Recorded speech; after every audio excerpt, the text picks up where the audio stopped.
نکاح یہ نصف ایمان کا درجہ حدیث شریف کے اندر بیان کیا گیا ہے۔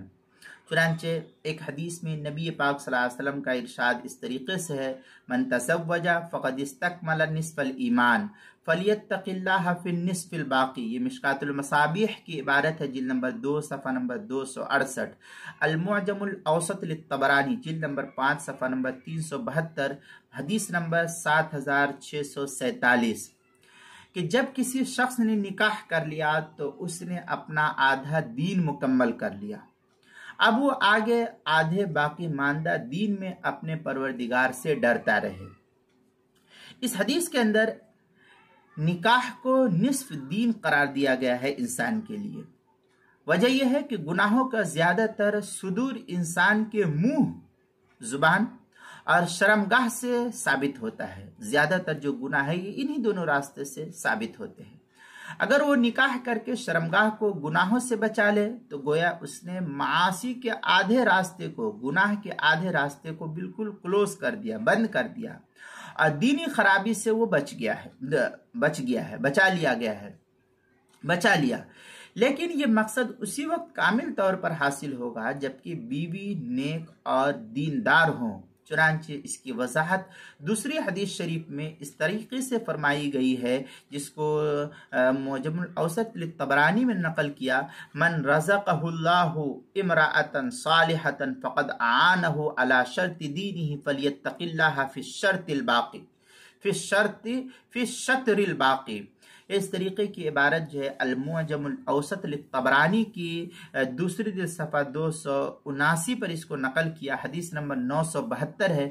الترغیب والترہیب حدیث نمبر 2982، شعب الایمان للبیہقی اس کی چوتھی جلد صفحہ 383، حدیث نمبر 5487 ہے۔ اس کے اندر فرمایا کہ جس شخص کو اللہ تعالیٰ نیک بیوی عطا فرمائے تو اس کے آدھے دین پر استقامت میں مدد فرماتے ہیں، بس اسے ما بقیہ آدھے دین کے بارے میں اللہ تعالیٰ سے ڈرنا چاہیے۔